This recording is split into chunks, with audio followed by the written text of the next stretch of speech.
Olá, este é o Sala de Aula e o tema de hoje é a importância de terminar os estudos. Um levantamento do ano passado mostra que ao menos 1.300.000 jovens entre 15 e 17 anos abandonam a escola. 52% deles não chegam sequer a terminar o ensino fundamental. Bom, eu converso sobre esse assunto com a Cláudia Chebab, que é gestora do Departamento de Educação da FEAC, e o Arnaldo Silva, que é diretor da Escola Álvaro Cotomati. Arnaldo, quais os principais fatores, você que tem a experiência do dia a dia, que levam os jovens a abandonarem os estudos? Olha, existem fatores internos à escola, existem fatores externos à escola, né? Fatores internos, um bom professor, a estrutura da escola, um currículo adequado, uma escola organizada, uma boa gestão, isso contribui para o aluno, para motivar o aluno a ficar na escola. Fatores externos são a renda familiar, desigualdade social, o lugar onde mora, o mercado de trabalho, né? Tudo isso corrobora para que o aluno, essas duas coisas, o interno e o externo, combinados juntos, né? Cria uma situação para o aluno continuar, permanecer ou não permanecer na escola. É importante ter sempre esse olhar relacional, nunca separado, fatores internos e fatores externos. Algumas pesquisas internacionais dizem que os fatores externos é 60%.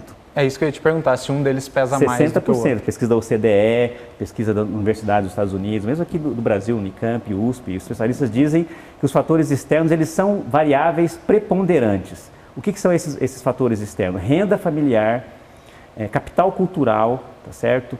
Moradia, local onde mora, enfim. E os fatores internos são a própria organização da escola. Então não dá para pensar, por exemplo, no Brasil nós temos uma prática do curto prazo e das soluções mágicas. Não dá para imaginar que você vai resolver um problema complexo como esse, apenas, por exemplo, mudando o currículo da escola. Tá não é só isso, não são só outros isso. fatores. A gente pode dizer, Cláudia, que esse capital cultural tem uma relação direta com a família, e mesmo que a família não tenha esse capital cultural, falta um pouco de incentivo da família para a pessoa continuar nos estudos? A primeira coisa é que tem, necessariamente está relacionado ao capital cultural à família. As condições a essa família está submetida, né? Afinal de contas, essa família também está num determinado bairro, que tem acesso a bens culturais ou que não, né? Então, faz toda a diferença. Agora, trazer a família como a responsável única, talvez seja um equívoco. Ela é parte desse contexto. E é claro que ela tem uma função clara, que é incentivar, ela tem que participar, ela tem que acompanhar. Agora a questão é, ela tem condições de fazer isso hoje, dentro desse universo que ela está submetida, né? Em relação ao que o Arnaldo falou, acho que uma coisa também é o conflito de interesses, que é quase o envolvimento dos dois fatores, né, Arnaldo? Quando você tem, por exemplo, um fator que é o jovem tem um interesse que é de trabalhar por uma necessidade. Ou por um bem de consumo que ele deseja em função de onde ele está. Por outro lado, é uma escola que ainda não está falando sobre essas questões. Então, isso é quando essas duas áreas elas se convergem, né? Um conflito de interesses que é que o ambiente interno e esse ambiente externo não estão dialogando. Tem que ter uma integração maior, escola, sociedade, ali, principalmente da região. Precisamos convergir para que o aprendizado ele olhe para essa necessidade desse jovem, né? Claro, para essa necessidade dessa sociedade de formar, mas que ela corresponda também a essa expectativa, né? Dialogue com esse interesse dele. Exatamente. E as políticas públicas aí é uma variável fundamental, que é a questão do papel do Estado, né? O papel das políticas públicas. Então, uma política pública de educação tem que levar em conta essas duas variáveis. Porque ora você coloca a família como vilã, ora você coloca o professor como vilão, tá certo? Ora você coloca o aluno como vilão, tá certo?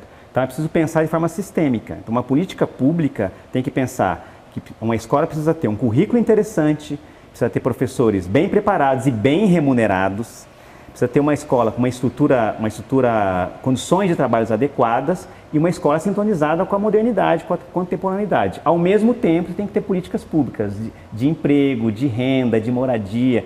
Muitos alunos, por exemplo, onde eu trabalho, não conseguem chegar à noite na escola porque trabalham aqui no centro, na Moraes Salles. Ele só consegue chegar na aula Cotomaço às 7h30 da noite. Já começou a aula. Já começou a aula, percebe? Eles trabalham aqui no centro para ajudar os seus pais, né? Para complementar a renda dos pais, ou mesmo para comprar um tênis, para comprar uma coisa de consumo que a família trabalha, o pai e a mãe trabalham o dia todo para conseguir o arroz, o feijão, tá certo? E o filho vai, aos 15 anos, tem que complementar essa renda. Então, o problema é olhar de forma sistêmica, porque se a gente não olha de forma sistêmica, ora a gente coloca uma variável como vilão, a família, o professor, né? A moda hoje é colocar o professor como vilão, é verdade? Como é desqualificado, despreparado, etc. Né? A gente tem uma opinião sobre a importância de terminar os estudos, vamos ver agora. Hoje o mercado de trabalho, ele exige muito mais do que o ciclo básico, né, que é até o ensino médio. Então, concluir os estudos é imprescindível para que tenha uma boa carreira, para que continue tendo um bom trabalho, a questão profissional seja equilibrada e que tenha perspectivas e até na questão da concorrência do mercado de trabalho. A pessoa que não termina os estudos fica mais difícil de conseguir um bom emprego e ter um bom salário, né? Tá aí. É isso, então. Realmente fica defasado para o mercado de trabalho. Não é uma falta de interesse do jovem em pensar no mercado de trabalho. Às vezes é por necessidade, mas isso acaba afetando o futuro dele? Sim, acaba afetando o futuro dele. Na maioria das vezes, alguém que para de estudar, ele fica naquela condição daquele trabalho e ela não consegue avançar, ela não consegue estabelecer uma carreira. Uma coisa é você conseguir um emprego, né? E esse emprego você está submetido, você pode ser, e não é demérito nenhum você ser vendedor, mas você pensa em almejar, crescer, ter outros objetivos, ter um projeto de vida, e sem o estudo você não consegue almejar outros trabalhos que podem lhe proporcionar uma situação melhor financeira, ou que corresponda ao seu projeto de vida, não só a questão financeira, mas que você esteja satisfeito com isso, né? Eu trouxe um dado aqui que é um dado interessante. Quem tem pós-graduação hoje tem 422% de chances a mais de ter emprego do que alguém que não foi alfabetizado. Então, esse é um dado significativo, né? Não vai garantir o emprego. Acho que isso é uma coisa importante. Mas a chance dele estar empregado e dele conseguir essa ascensão na carreira profissional, ela existe por conta do estudo. Assim como terminar o ensino médio, você vê isso, né, dentro da escola? Você vê que alguns deles têm essa consciência e outros não? Eu acho assim, antes, preciso dizer também que além da questão do mercado de trabalho, você não terminar o ensino médio, você não ser alfabetizado, tem uma questão grave, que é você não estar preparado para o exercício da cidadania, para a construção de um país, né? O Anísio Teixeira dizia que a escola pública é a máquina para construir aqueles que vão ser os sujeitos para construir a democracia. Então, além dessa visão do mercado de trabalho, do emprego, tem uma questão cultural, humanística. Você não ter acesso aos bens culturais, você não ter acesso a museu, ler um bom livro, ter uma boa formação, curtir um cinema, você está habilitado para construir a cidadania, né?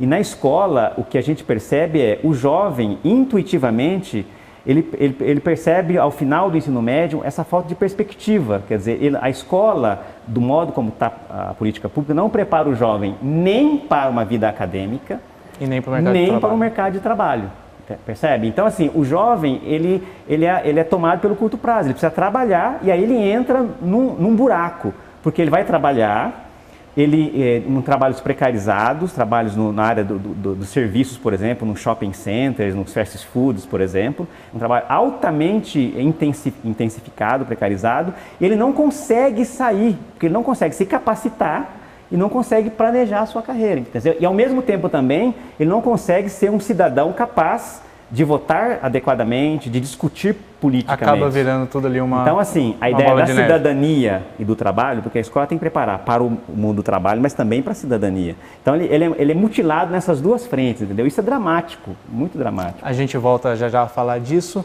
Sala de aula vai para o intervalo, 2 minutinhos, a gente está de volta.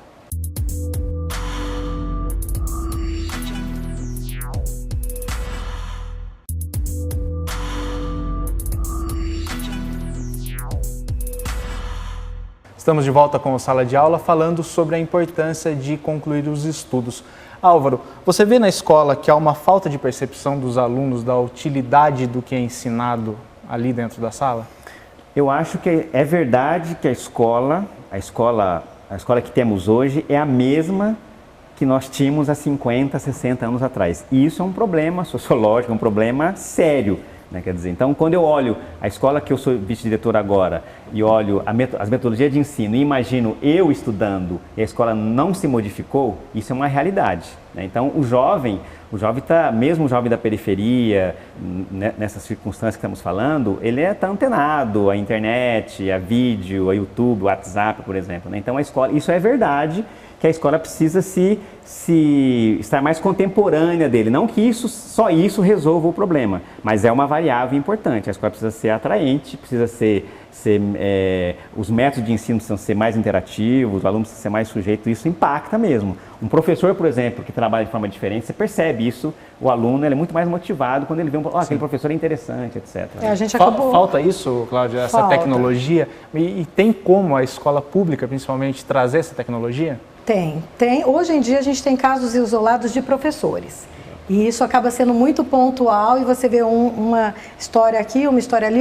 Agora a gente acabou de ter um professor que foi indicado para o Nobel da Educação porque ele fez um trabalho em Mariana, onde ele pega o currículo, o plano de ensino dele, ele senta com os alunos, ele conversa sobre o plano de ensino e ele fala o seguinte: olha, a tabela periódica é essa, como é que a gente pode fazer com que isso a gente possa aprender? Ele dialoga e faz com que a coisa tenha sentido, que foi a sua pergunta inicial. Tendo sentido, o envolvimento é outro, né? E ele tem aí resultados bem interessantes. Agora, esses casos isolados, eles acabam sendo muito frágeis. E o nosso interesse é por um sistema onde o sistema corresponda a essa realidade. Sem ter que ser o professor a tomar uma iniciativa de mostrar de uma forma diferente o mesmo conteúdo. Que daí fica muito só ele tendo que fazer tudo isso. E, na verdade, a gente tem um sistema público e esse sistema público ele precisa necessariamente fazer com que os professores tenham condições, né? O currículo tenha, inclusive, esse propósito de que ele não seja praticamente um documento ali norteador de práticas conteudistas, né? Mas que esse aluno possa interagir, possa pensar, possa saber pensar no projeto de vida dele, possa fazer relações entre o que ele estuda com o mundo atual, né? Com a atualidade. Isso passa pela formação inicial do professor, porque a formação inicial ela é chave. A minha experiência pedagógica de 20 anos de magistério diz o seguinte: uma boa formação inicial ela é fundamental na carreira do docente. Mas o que seria uma boa formação inicial? Uma boa formação inicial, o professor precisa dominar os conteúdos que ele ensina, o professor precisa dominar as estratégias de ensino, as metodologias de ensino, e o professor precisa ter uma boa gestão de pessoas, de relacionamento. Essas três coisas são fundamentais, e isso é importante na formação inicial, tá certo? Agora, isso sozinho precisa estar combinado com o quê? Com condições de trabalho, tá certo? Melhores condições de trabalho e melhores condições de salário. O professor precisa, por exemplo, nós temos um professor na escola Álvaro Codornaz, damos 60 aulas por semana para ganhar um salário razoável. Quer dizer, você há de convir comigo... São 60 horas semanais. Que esse professor, ele não tem condições objetivas, apesar de ser um bom professor, estou visualizando ele aqui na minha frente, mas ele não tem condição objetiva de inovar, de criar. Porque o que muita gente não sabe também é que não é só dentro da sala de aula, Exatamente. Tem uma carga horária quase dobrada fora da sala de aula, e isso afeta muito também, né? Exato. Então é preciso combinar, quer dizer, a formação inicial, formação inicial sólida, carreira, condições de trabalho para ter essa escola que nós sonhamos. Uma escola que faça sentido, porque quando faz sentido, não é fazer sentido só para o mercado de trabalho, fazer sentido existencial, sentido humanístico, que o aluno vê significado naquilo que ele está vendo. Não obstante, ele vai, eu vou ser um artista, eu não vou querer trabalhar, mas isso faz sentido para mim, isso tem conexão com a minha existência, né? Isso modifica, isso é verdade. E a gente entra um pouco também na questão de ter uma reforma educacional válida. Depois a gente pode aprofundar um pouco mais isso, mas vocês aprovam, ou vocês veem com bons olhos o que está sendo feito? Que está sendo pensado?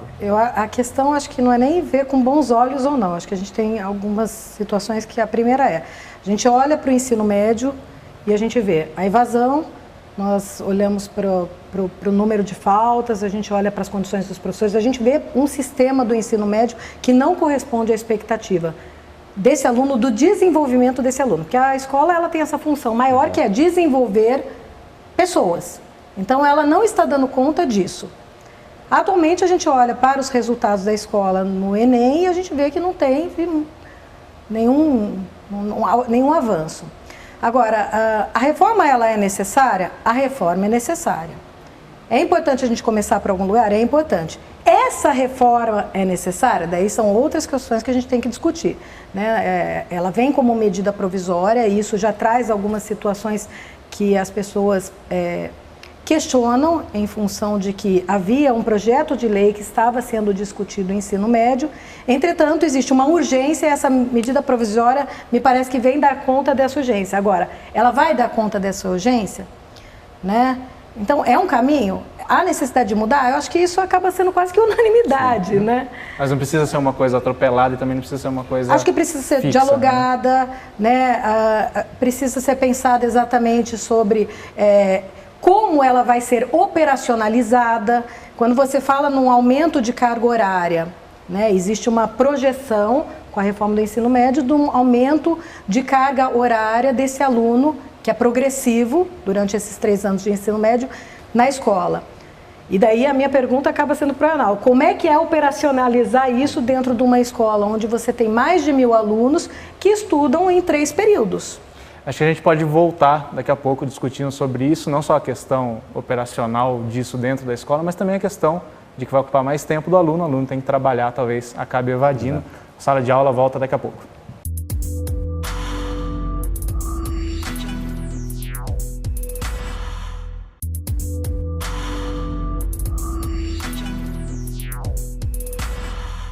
Várias universidades têm colocado a questão do vestibular social para ajudar essas pessoas que não têm condições, mas que voltem a estudar. Né? É importantíssimo que volte a estudar, não tem idade. Né? Aqui mesmo no colégio a gente tem uma pessoa que tem 37 anos e está fazendo cursinho. Né? Então, assim, você vê a importância de ele estar entrando num vestibular, fazendo um bom curso, uma boa faculdade, não tem idade, isso é importante sempre. Voltamos com a sala de aula, falando sobre a importância de terminar os estudos. A gente estava falando sobre o aluno, sobre a reforma educacional, que prevê que o aluno fique mais tempo dentro da escola. A pergunta que tinha ficado para o Arnaldo é como fica isso operacionalmente dentro da escola e também a questão do aluno que tem que trabalhar e vai ter que ficar ali mais tempo estudando. Pode aumentar a evasão? Eu acredito que a proposta de reforma que está em tramitação, ela, na minha modesta opinião, ela está sendo feita de maneira atropelada.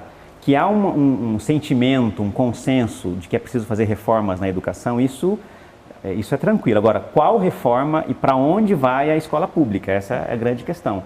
Eu acho que algumas questões são importantes para a gente chamar a atenção. Primeiro que nenhuma reforma pode ser feita de forma isolada, apenas focando o currículo ou só o ensino médio, né? Temos que pensar o ensino médio, vendo o ensino fundamental, como é que esse aluno chega no ensino médio. Quando ele chega no ensino médio, a escola já não faz mais sentido para ele muitas vezes. Então é preciso ter em mente a ideia de um sistema de ensino, né? e não simplesmente fazer reformas pontuais. Segundo, que nenhuma reforma em lugar do mundo, dos países que tem, vem à mente agora a Finlândia, por exemplo, nenhuma reforma teve êxito sem envolver as pessoas, os professores que estão na escola, as famílias e os alunos. Quer dizer, então, no Brasil nós temos sempre a síndrome da mosca azul. Alguém chega e diz, eu tenho a resposta para isso. Então faça isso dessa maneira e faz de forma atropelada. Então eu vejo com muita preocupação a reforma do ensino médio, porque, na minha opinião, ela vai, digamos assim, simplificar o currículo, ela vai simplificar de uma forma... E vai acontecer isso que você está... Aumentar a evasão. Aumentar a evasão, porque muitos alunos não têm condição de fazer ensino integral, por exemplo. Certo? Nem todos os alunos. Então, eu acho que a reforma não deveria ser mais debatida no Congresso Nacional, envolver os professores, envolver, enfim, com mais tempo e com mais foco, pensando um sistema educacional público, né? Então, acho que esse é o limite da reforma. E eu vejo que é uma reforma muito voltada para o mercado de trabalho, não para o mundo do trabalho, que são coisas diferentes. Sem pensar um pouco numa formação acadêmica ou então até nos anseios de cada tipo de pessoa. É preciso formar o aluno para o mundo do trabalho, mas é preciso tomar cuidado para formar o aluno simplesmente para o mercado de trabalho, para trabalhar, tá certo? Então, o mundo do trabalho é formar para a dimensão do trabalho, a dimensão formativa do trabalho, etc. Então, a minha preocupação é que nós vamos ter alunos, um currículo fluido, tá certo? Rápido e me parece uma intenção muito grande de certificar os alunos para entrar rapidamente no mercado de trabalho, não no mundo do trabalho, que é uma outra discussão, envolve discussão politécnica, uma discussão mais profunda, né? Vamos puxar um pouco agora para aquelas pessoas que não terminaram os estudos e se vem diante aí de um mercado de trabalho cada vez mais exigente e tudo mais. Há esperança para quem ainda não terminou os estudos? Bom, a esperança é voltar a estudar, existe a possibilidade de, né? Eu acho que a gente tem que sempre almejar com que a gente volte a estudar, que aumente a escolaridade, né, de toda a população. As pessoas têm direito ao pleno desenvolvimento e a escola, sim, é um ambiente, ou deveria ser um ambiente protegido, onde a pessoa pudesse desenvolver as suas próprias competências e habilidades. Então, agora, também temos casos isolados de pessoas que acabam conseguindo aí um sucesso na vida sem os estudos, mas se a gente for olhar, quantos são dentro dessa população? É raro, né? Então, o ideal é que a gente, de fato, pense que a melhor forma da gente, de fato, desenvolver essa cidadania, da gente viver plenamente, da gente desenvolver as nossas capacidades, né? Acho que voltar para a escola é o grande desafio, é importante, né? Quero que o Arnaldo responda isso e também responda se os resultados obtidos, mesmo depois de um longo tempo fora da escola, eles podem ser os mesmos para a pessoa.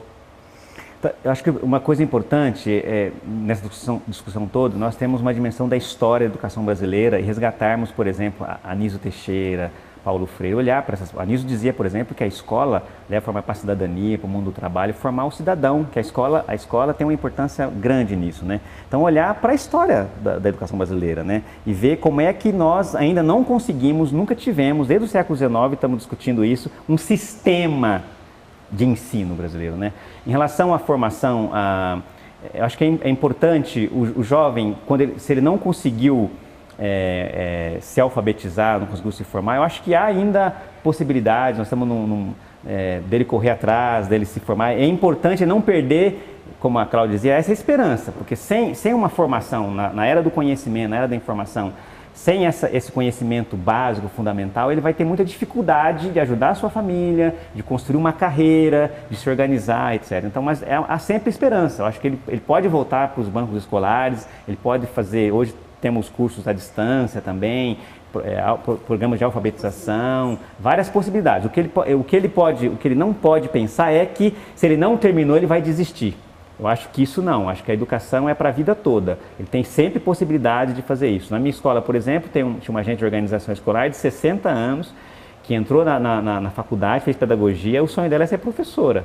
Quer dizer, então, assim, de esperança em esperança a gente vai conseguindo. Eu acho que não dá para dizer, está tudo perdido, não. Eu acho que ainda mais no mundo que a gente está vivendo, né? A gente já está terminando, tem alguma consideração final, Cláudia? Eu vou terminar com essa consideração. Acho que entendendo a educação como uma possibilidade de mudança na vida das pessoas, né? De buscar uma maior qualidade de vida, o desenvolvimento pleno da cidadania, o estabelecimento de objetivos, um repertório cultural, sim, que é importante, a convivência, a gente se forma na convivência e a escola é esse espaço de convivência. Então, eu acho que vale a pena a gente pensar na valorização da escola como um dos lugares essenciais no desenvolvimento, inclusive econômico, de um país. Né? Não dá para pensar no desenvolvimento econômico de um país se a gente não pensar no desenvolvimento das pessoas que estão nesse país. Acaba afetando a sociedade diretamente, né? Exato, a gente tem sempre que pensar essa relação entre escola e sociedade, para nós não sermos ingênuos, até como muitas pessoas que propõem reformas que não vão dar certo.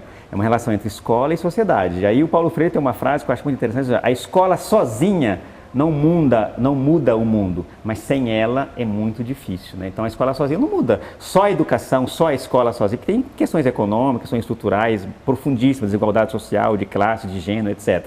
Mas sem a escola é muito difícil fazer essa mudança. Então a educação ela é emancipadora, a educação ela liberta as pessoas, né? As pessoas é um espaço onde você pode sonhar, você pode construir o futuro, você em qualquer lugar que você esteja, você pensar um mundo melhor. A educação abre essa possibilidade de autoconhecimento e transformação do mundo. Acho que isso é uma mensagem importante para aqueles e aquelas que estão assim, eu estou desistindo porque eu não me formei, estou aqui trabalhando. Não, você pode estudar, você pode se formar, você vai atrás, leia. E acho que uma outra coisa importante é que a leitura é muito importante. Ler, sim, dizia... E além do que está ali na lousa... Ler é melhor do que estudar. O Geraldo tem uma frase interessante: ler é melhor do que estudar. Quer dizer, eu venho de uma família muito pobre, do interior de Minas, O que me salvou, que me faz ser um educador apaixonado hoje, é que perto da minha casa tinha uma biblioteca e um campo de futebol. Eu ia jogar bola e pegava ali todos os livros da biblioteca, tá certo? Então, assim, a leitura é muito importante, né? Ler. Por isso que é uma tragédia o analfabetismo, é uma tragédia a não escolarização. Porque você nega às pessoas o acesso à cultura. Você nega às pessoas o acesso à cultura universal, mais do que simplesmente o mercado de trabalho, percebe? O mercado é uma, se não por acaso, ela é um direito fundamental. Né? Sim, sim. Né? Nosso tempo acabou, infelizmente. Queria agradecer a presença de vocês. Eu que quero agradecer. Nós que agradecemos. Beijo, sim, de volta. Esse foi o Sala de Aula de hoje. A gente volta num próximo programa.